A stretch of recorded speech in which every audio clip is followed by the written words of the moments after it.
Olá, pessoal, tudo bem? Voltando aqui com mais uma aula de geografia, tá? Hoje nós vamos tentar falar aqui, bater um papo sobre, né, a história da União Europeia, entender como se formou esse bloco no decorrer dos tempos aí. Para começar a falar sobre a história da União Europeia, é preciso retomar um período da Segunda Guerra Mundial, tá? Porque nós sabemos que a Europa foi palco das duas grandes guerras mundiais. Quando a Segunda Guerra Mundial ela termina, né, pós Segunda Guerra Mundial, a Europa vai se encontrar em um estágio de decadência, tá? Em um estágio de perdas humanas, perdas econômicas, perdas sociais, culturais, tá? Então, assim, existia nesse momento aí uma rivalidade muito até dentro da Europa entre os países que faziam parte, né, do continente europeu, tá? E aí, no pós-guerra, Segunda Guerra Mundial, esses países, né, alguns países procuraram uma forma de se integrar sua economia, né, se unirem em um bloco para reconstituírem aquilo que foi perdido na Segunda Guerra Mundial, tá? Então, assim, os dois primeiros países que se reconstituíram, que se integraram, que na verdade tentaram uma integração, foram Holanda, Bélgica e Luxemburgo, tá? Colocando em ordem aqui, Bélgica, Holanda e Luxemburgo. Esses três países criaram um bloco que de início receberam o nome de Benelux, tá? Benelux, que é uma palavra formada por três siglas, né? Siglas dos três países que estão aqui em inglês, tá? Não são siglas brasileiras. Benelux, que quer dizer, né, Bélgica, Holanda e Luxemburgo, em inglês, tá bom? Então, assim, o primeiro nome que a União Europeia, o bloco União Europeia recebeu foi Benelux, com a integração de três países, Bélgica, Holanda e Luxemburgo, ok? Qual era a ideia desses três países? Era abrir uma zona de livre comércio, tá? Entre esses três países, para que a economia desses três países pudesse se reconstituir, tá? A primeira ideia foi essa, abrir uma zona de livre comércio, de livre circulação de mercadorias entre esses três países, para que a economia desses três países voltasse a ser uma economia equilibrada, tá? Ok. E aí, após o Benelux, a partir de 1950, outros países, né, vendo o resultado da integração da Holanda, da Bélgica e do Luxemburgo, também tiveram interesse de de se integrar ao bloco. E o bloco passou a receber um outro nome, SECA, que significa Comunidade Europeia do Carvão e do Aço, tá? Nessa época aí, 1950, 6 países, que são considerados os fundadores também, né? 6 países se uniram, se integraram para formar a Comunidade Econômica do Carvão e do Aço. Esses 6 países foram Alemanha, Bélgica, França, Itália, Luxemburgo e os Países Baixos, tá? Esses seis fundadores aí se integraram, formando a Comunidade Europeia do Carvão e do Aço. Por que Comunidade Econômica Europeia, né? Comunidade Europeia do Carvão e do Aço. Por que recebeu esse nome? Porque nessa época aí, 1950, o carvão, o ferro e o aço eram as matérias-primas básicas para praticamente tudo, para toda a produção industrial, né? A produção siderúrgica, a produção metalúrgica dentro do continente europeu, tá? Até a indústria voltada para a base militar necessitava dessas matérias-primas aí básicas para produzir os seus bens, né? Os seus bens industriais. Então, eram os produtos aí primários cobiçados e procurados nesse período aí, o carvão, o ferro e o aço, tá? E aí esses 6 países se uniram, tá, em 1950 para formar a SECA, que é a Comunidade Econômica do Carvão e do Aço, ok? A Alemanha, um ponto importante a falar aqui, é que a Alemanha e a França, que entraram aqui como países integrantes do bloco, eram rivais, tá? Países rivais no contexto da Primeira Guerra Mundial, no contexto da Segunda Guerra Mundial. Porque entre esses 2 países, existia um território chamado Alsácia-Lorena, tá? Um território vizinho, né? Uma área fronteirística aí entre esses 2 países, que era uma área rica em recursos minerais. Era uma área disputada entre a Alemanha e a França. E esse país ele ficou sendo anexado pela França e pela Alemanha o tempo todo. Em um período, né, no contexto da Primeira Guerra Mundial, antes da Primeira Guerra, o país era da Alemanha, né? Essa área aí da Alsácia-Lorena era da Alemanha. Na Primeira Guerra Mundial passou a ser da França. Depois a Alemanha voltou, tomou da França. E no contexto da Segunda Guerra Mundial, a França volta e toma da Alemanha. Então, ficou esse embate aí, essa rivalidade entre essas 2 potências aí, entre esses 2 países. Aí o presidente, tá, francês, na verdade, não foi nem o presidente, foi o ministro de Relações Exteriores da França, teve uma grande ideia de que esses 2 países, a partir da Segunda Guerra Mundial, deveriam coletivamente, né, controlar o território da Alsácia e da Alsácia-Lorena, tá? Então, assim, a ideia foi do ministro aí francês, a ideia foi integrar os 2 países, tá? Unirem os 2 países, Alemanha e França, e que esses 2 países, a partir de então, teriam o aval para extrair, explorar a Alsácia e a Lorena, tá bom?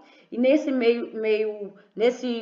contexto aí, o plano, a ideia aí do ministro das Relações Exteriores recebeu o nome de Plano Schuman, né? Plano Schuman, derivado do seu sobrenome, tá? O sobrenome aí do ministro das Relações Exteriores, Robert Schuman, tá? Então, recebeu o nome aí de Plano Schuman, derivado aí da ideia e do sobrenome aí do ministro, ok? E aí, os 3 produtos mais cobiçados eram o carvão, o ferro e o aço, tá? Mas aí, com a ideia, né, de sucesso, com o sucesso da integração dos 6 países da União Europeia, outros países também passaram a necessitar dessa integração, tá? De uma integração econômica para fortalecer a economia do país. Foi em 1957 que foi estabelecido um outro tratado, chamado Tratado de Roma, tá? Em que a SECA, Comunidade Europeia do Carvão e do Aço, passou a ser Comunidade Econômica, Comunidade Europeia, né? Comunidade Econômica Europeia, CEE, Comunidade Econômica Europeia, tá? E essa Comunidade Econômica Europeia previa a constituição de um mercado comum entre os países membros, entre os seus países membros, tá? E aí, diante dessa nova integração, outros países passaram a fazer parte do bloco, como a Dinamarca, a Irlanda, o Reino Unido, a Grécia, Portugal e Espanha, tá? No Tratado de Roma, e recebeu esse nome porque o tratado foi feito na cidade de Roma, né? E aí recebeu o nome Tratado de Roma. Nesse tratado aí, agora houve uma integração maior, uma integração entre 12 países membros, tá? De um mesmo bloco. E essa integração previa um mercado comum. Esse mercado comum era a livre circulação de outras mercadorias, de outros produtos, tá? Não só mais o carvão, o aço e o ferro, tá? Outros produtos também teriam a liberdade aí de livre circulação entre os países membros. Além dos produtos, tá? Nesse período aí também surgiu a livre circulação de serviços, de pessoas, tá? E também a livre circulação de capital, de dinheiro entre os países membros, entre os 12 países membros aí, os 6 que já existiam, né, que já faziam parte do bloco, e os outros 6 que entraram aí, que passaram a participar, a integrar o bloco aí, a comunidade econômica europeia, ok? E aí, os anos 60 foi um bom período para a economia, pelo fato de os países da União Europeia terem deixado de cobrar direitos alfandegários sobre as trocas comerciais realizadas entre si. Esse mercado comum aqui, né, a livre circulação de bens, de pessoas, né, de serviços e de capitais, integrou os países, e nesse fluxo aí de mercadorias, as mercadorias passaram a circularem sem taxas, né? Sem taxas, taxas a mais, vamos dizer assim, e também sem taxas de direitos alfandegários. Então, qualquer mercadoria poderia entrar em um país do bloco sem pagar as taxas alfandegárias, que era uma taxa a mais pela entrada do produto, tá? A partir desse período aí, o produto ia circular livremente entre o país sem pagar essa taxa alfandegária, tá bom? Além disso, os países membros decidem também implantar um controle conjunto da produção alimentar, tá? A PAC é criada aí, que é o controle da produção alimentar. Os produtos alimentares terão um preço único, estabelecido entre todos os países do bloco, de forma a assegurar alimentos suficientes também para toda a população, ok? A Dinamarca, a Irlanda e o Reino Unido, como eu já disse, passam a integrar o bloco, tá? Em 1º de janeiro de 1973. E a Grécia, em 1981, passa a ser o 10º Estado-membro, né? O 10º país aí a integrar a União Europeia. Em 1986, a Espanha e Portugal também aderem à União Europeia. Nesse mesmo ano, é assinado o Pacto Único Europeu entre todos os países membros, tá? E aí, um ponto importante a se retratar aqui, que quando a Alemanha, ela passou a ser uma das integrantes aí, né, uma das primeiras integrantes do bloco, a participar do bloco, a primeira Alemanha a participar do bloco foi a Alemanha capitalista, tá? A Alemanha ocidental. Porque a Alemanha era dividida. Nós já até estudamos isso, tá? No período aí das fases do capitalismo e do socialismo, a Alemanha se dividiu em duas tendências, socialistas e capitalistas, tá? Com a queda do Muro de Berlim, a Alemanha ela vai se reconstituir, formar uma só, se unificar. E aí a Alemanha ocidental que participava do bloco, só a Alemanha ocidental, agora a Alemanha também oriental vai fazer parte do bloco aí da União Europeia, tá? As duas Alemanhas agora integradas, unificadas, participando do mesmo bloco, ok? Da União Europeia. O que esse bloco, ele vai, com as inovações aí, com a entrada de novos integrantes, né? Esse bloco, ele vai estabelecer uma união monetária. Essa união monetária é a livre circulação, ou melhor, a união monetária vai ser o estabelecimento de uma moeda única, tá? Entre os países integrantes do bloco, que é o euro, tá? O euro vai ser a moeda única. De todos os blocos que existem, só tem a União Europeia que tem uma moeda única, tá? Quando eu falo única, é porque a maioria dos países se aderiram, tá, ao euro, a moeda, porque tem país integrante do bloco que não faz uso da moeda, né, dentro do seu território, que é, por exemplo, a Dinamarca. A Dinamarca não tem o euro como moeda do seu país, tá? Então, assim, a maioria dos países tem o euro como moeda única, tá? A maioria, nem todos, tá bom? Então, assim, em 1993 é concluído o mercado único com as 4 liberdades, que eu até já falei. Livre circulação de mercadorias, de serviços, de pessoas e de capitais, tá? Foram assinados 2 tratados na década de 90. Primeiro, o Tratado de Maastricht. Maastricht é uma cidade da Holanda. Maastricht é a 4ª cidade mais desenvolvida aí economicamente da Holanda, tá? Então, assim, na Holanda, nesse período aí no Tratado de Maastricht, 12 países integrantes do bloco resolveram mudar o nome de Comunidade Econômica Europeia para União Europeia, tá? Hoje o bloco é conhecido como UE, União Europeia. Mas só isso? Foi só isso a mudança que foi feita? Não. Também nesse tratado aí de Maastricht, né, foi estabelecido a União Monetária, tá? Foi estabelecido aí a criação de uma única moeda para os países aí membros, a maioria dos países que integram aí a União Europeia, tá bom?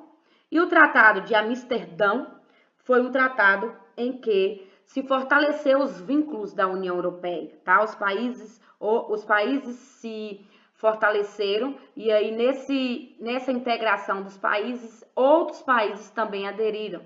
Na verdade, 28 países passaram a fazer parte da União Europeia aí, do maior bloco econômico aí do mundo, ok? E aí é o seguinte, Europa sem fronteiras. Por que Europa sem fronteiras?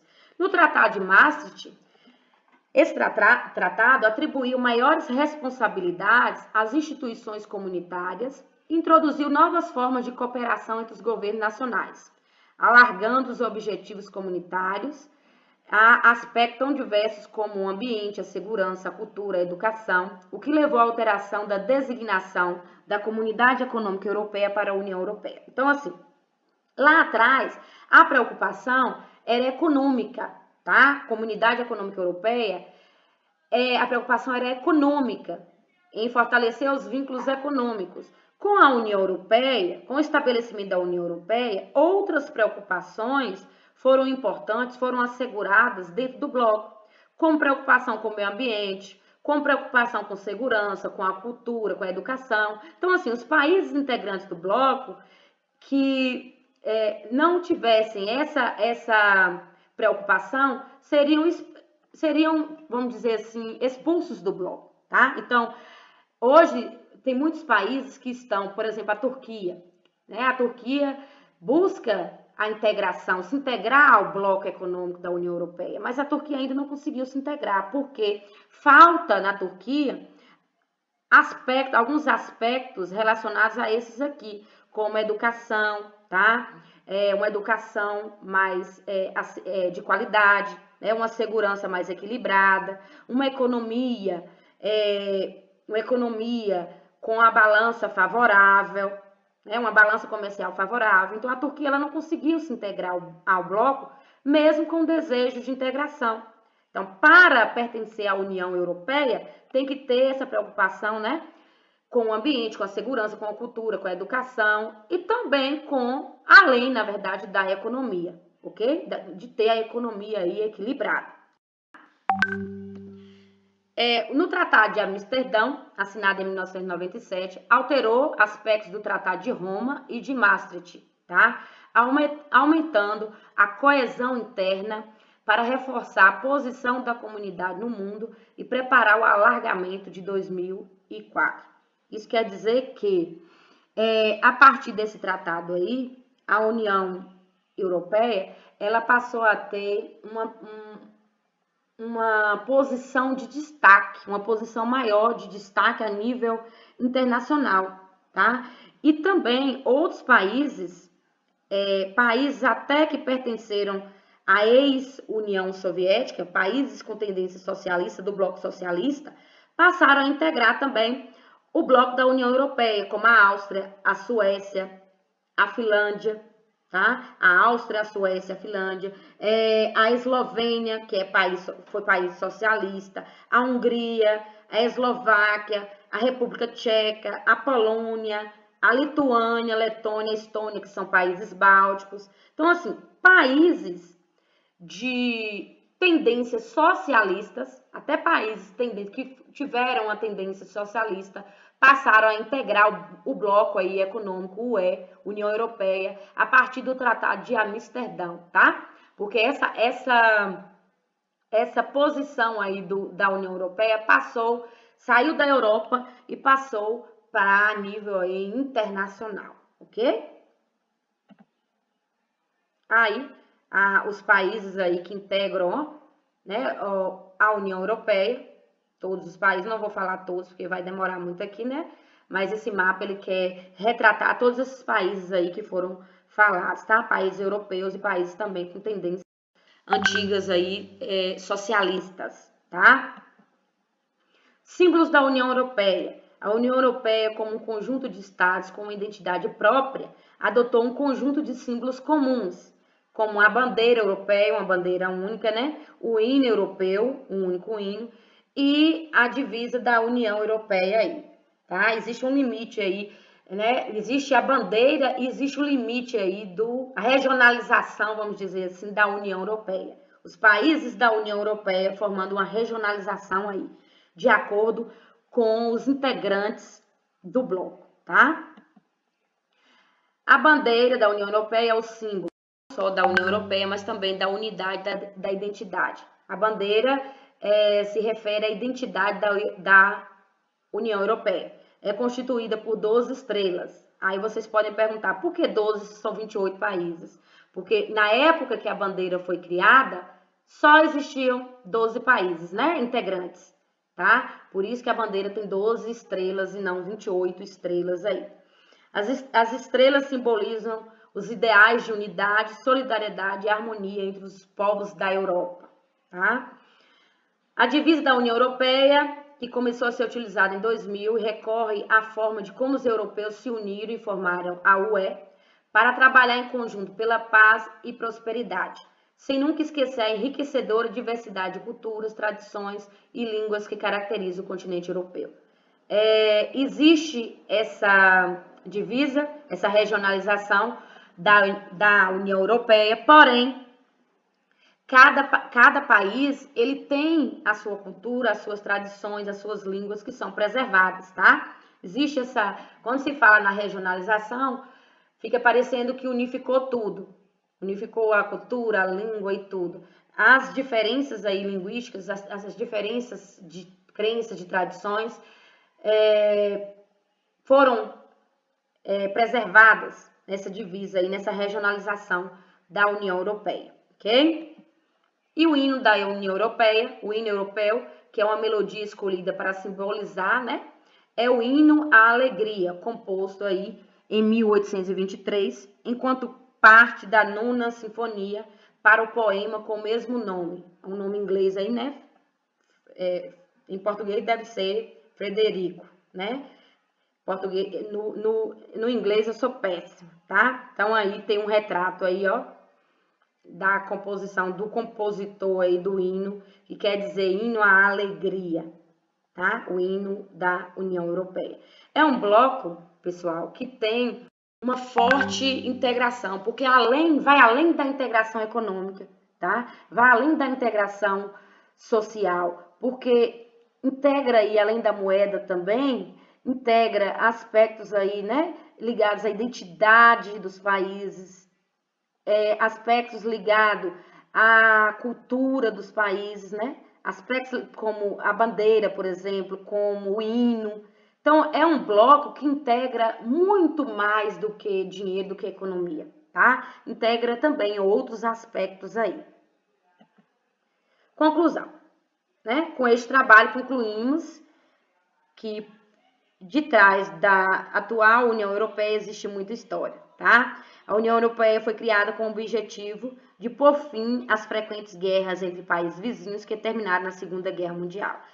Então é isso. A União Europeia ela foi criada no final da Segunda Guerra Mundial com o objetivo de integrar, harmonizar, vamos dizer assim, países que eram rivais, países países de um mesmo continente, né, do continente europeu, que eram rivais, que disputavam territórios, que disputavam, né, guerras dentro da Europa. Então, a União Europeia surgiu para integrar esses países, integrar economicamente, com a livre circulação de pessoas, livre circulação de capital, livre circulação de serviços, tá? Livre circulação de mercadorias, mas além disso, também integrar nos aspectos de identidade, nos aspectos culturais. Então, é um bloco diferente dos outros blocos, tá? É um bloco que compõe vários países, 28 países, mas é um bloco que, além da economia, também integra outros aspectos que os outros blocos não integram, ok? Um ponto importante a se destacar aqui também é que o Reino Unido, ele busca, né? Ele faz parte do bloco, mas ele busca aí sair do bloco, tá? Ele busca deixar o bloco, porque o Reino Unido ele tem uma estabilidade econômica muito forte, nós sabemos disso, né? O Reino Unido tem um sistema de governo, né? Um sistema federativo diferente, ainda é monárquico, né? Tem uma economia equilibrada, uma balança comercial favorável. Então, para o Reino Unido, o bloco, a União Europeia, não é uma vantagem, vamos dizer assim, de lucratividade, um aspecto de lucratividade, porque o Reino Unido já tem uma economia favorável, tá? Então, a União Europeia busca aí uma liberdade em relação ao bloco, né? Para poder manter os seus ritmos, né? Os seus ritmos políticos e econômicos, diferentes aí do bloco da União Europeia, ok? Eu espero que vocês tenham compreendido aí, tá?